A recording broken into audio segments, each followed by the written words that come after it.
Akhil Bharatiya Congress committee ने मुझे उड़ीसा भेजा है।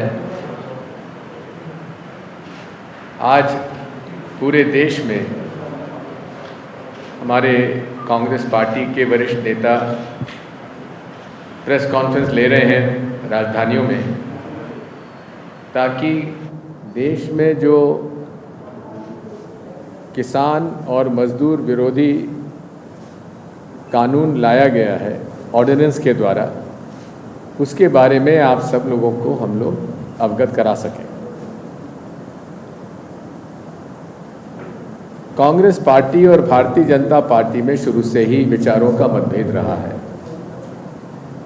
जहां कांग्रेस पार्टी महात्मा गांधी और पंडित जवाहरलाल नेहरू के, बाबा साहब अम्बेडकर के सोच विचार के साथ गरीब, मजदूर, किसान, अनुसूचित जनजातियों के पक्ष में नियम बनाती रही है, कानून बनाती रही है, संविधान बनाया है, वहीं भारतीय जनता पार्टी और राष्ट्रीय स्वयंसेवक संघ ने हमेशा से कांग्रेस की नीतियों का विरोध किया है। आज पूरे तरीके से अगर आप देखेंगे, आज़ादी से लेकर आज तक कांग्रेस पार्टी ने जमींदारी ख़त्म की, राजा महाराजा अलग किए, लैंड सीलिंग लाए, जो ज़मीन पर हकदार था, जो खेती करता था, उसको ज़मीन का मालिक बनाया, एब्सेंटी लैंडलॉर्डिज्म ख़त्म किया और पूरे तरीके से जो मेहनतकश किसान था, जो टेनेंट फार्मर था, उसको मालिकाना हक दिया। इसी प्रकार भारतीय संविधान में अनुसूचित जनजाति और गरीब के पक्ष में, किसान के पक्ष में हम लोगों का पूरा संविधान बना, जिसकी वजह से आरक्षण के माध्यम से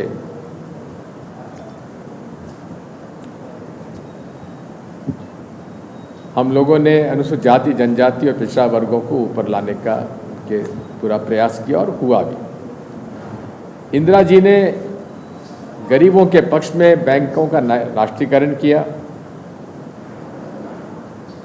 और साथ में उन्होंने अनुसूचित जनजातियों के लिए पेट्रोल पंप और गैस एजेंसियों का और प्रोफेशनल कॉलेजेस के अंदर आरक्षण का भी नीतियां बनाई। लाल बहादुर शास्त्री जी ने कॉस्ट एंड प्राइस कमीशन बनाकर मिनिमम सपोर्ट प्राइस का किसानों के पक्ष में उन्होंने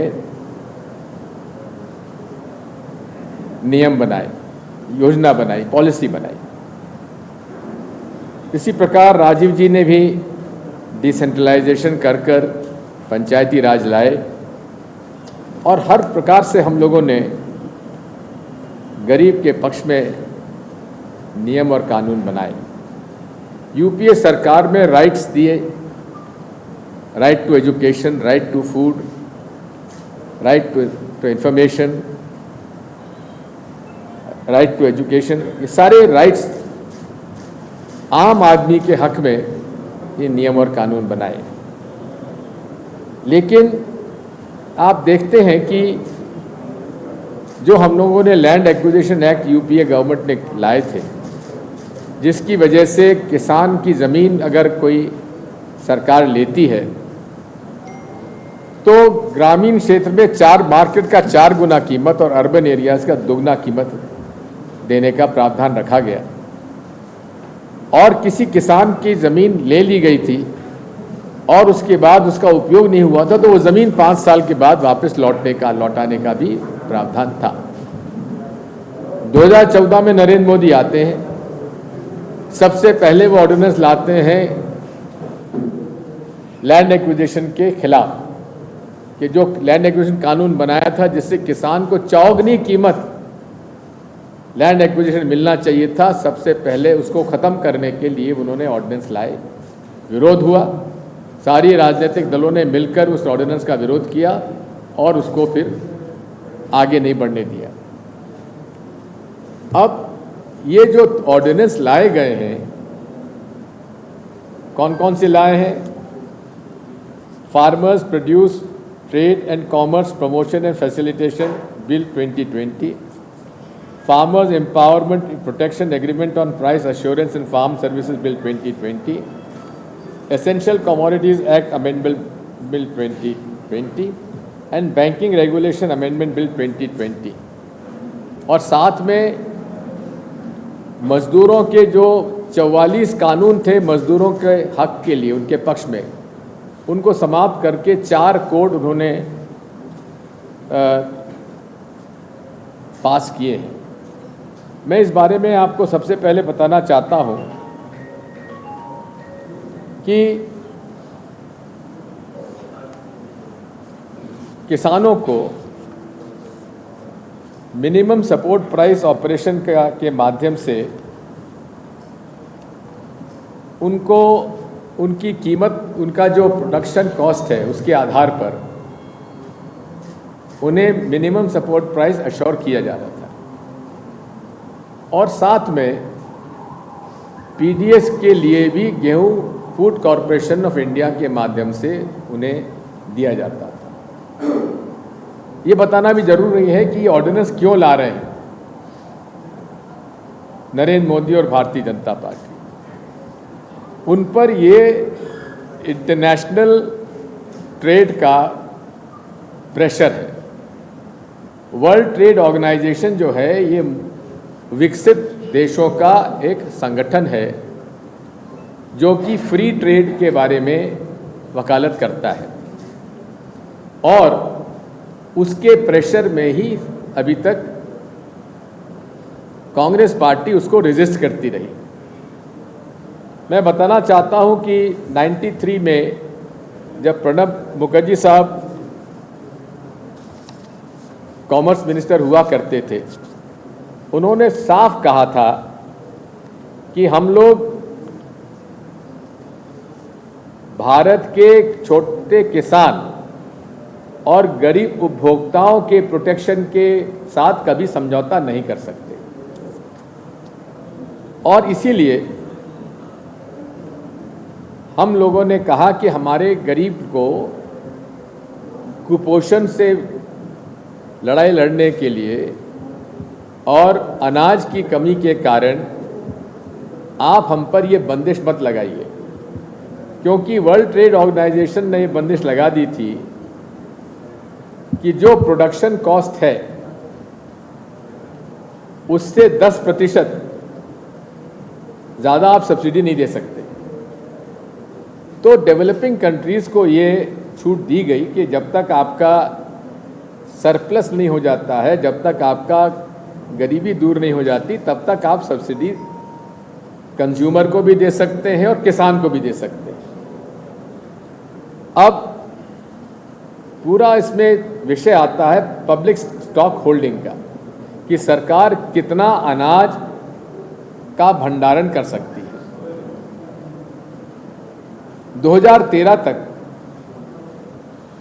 बहुत दबाव के बावजूद भी भारत सरकार ने इस पर समझौता नहीं किया, लेकिन 2015 में भारतीय जनता पार्टी की सरकार ने समझौता करके उसे विदेशों का गेहूं और चावल आयात करने के लिए उन्होंने गुप्त रूप से मंजूरी दी और ये जो 3 कानून बनाए गए हैं, ये विदेशों का जो मल्टीनेशनल्स हैं, कॉरपोरेट्स हैं, उनको भारत के एग्री मार्केट में उनका प्रवेश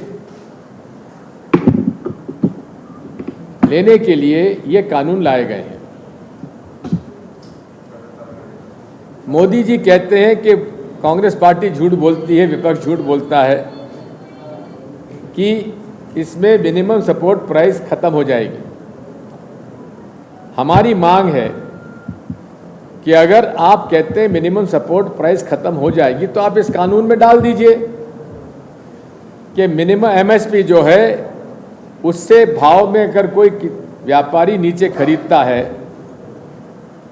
तो ये गैर कानूनी काम होगा, उस पर कार्रवाई की जाएगी, हम लोग संतुष्ट हो जाएंगे। ये सारा का सारा प्रेशर है विदेशों के अरबपतियों को भारत का रूरल एग्री मार्केट में प्रवेश करने का।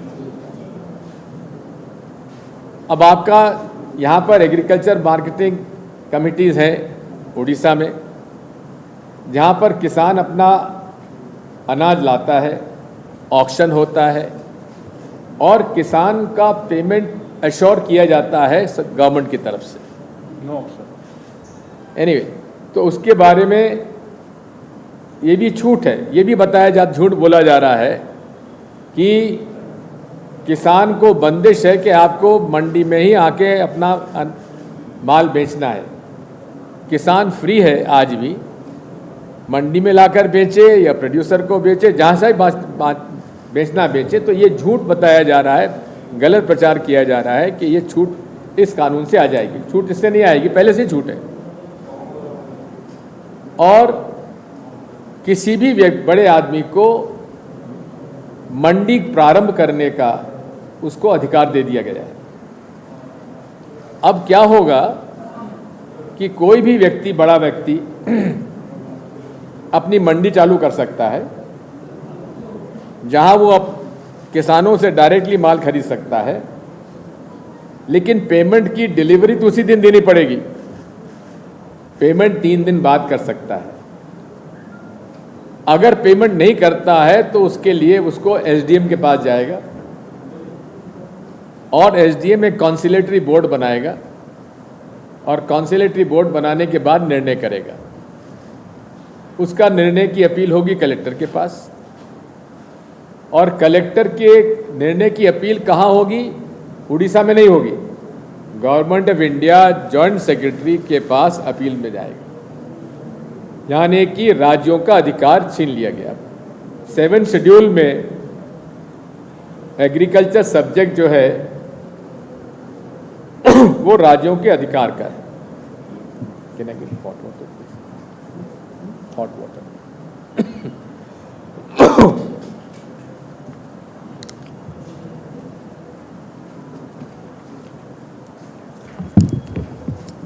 अब वो अधिकार केंद्र सरकार ने अपने हाथ में ले लिया और आपके यहाँ जो एपीएमसी का जो कानून है, उस एपीएमसी कानून को भी केंद्र का ये कानून कंट्रोल करेगा और छोटा किसान को डिस्प्यूट रेजोल्यूशन के लिए एसडीएम और कलेक्टर के यहाँ भटकते हुए दिल्ली जाना पड़ेगा।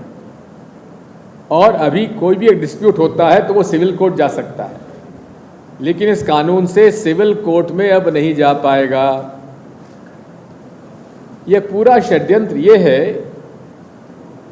कि जब विदेशों से गेहूं और चावल आने लगेगा तो प्राइसेस गिरेंगी और प्राइसेस जब गिरेंगी तो किसान को नुकसान होगा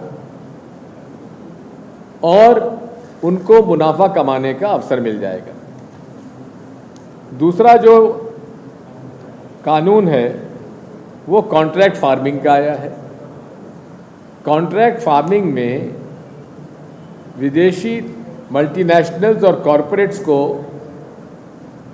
कोई भी किसानों के समूह के साथ कॉन्ट्रैक्ट करने का अधिकार है और उसको किसी भी एक निश्चित कीमत पर फसल आने पर फसल खरीदने का अनुबंध किया जाएगा।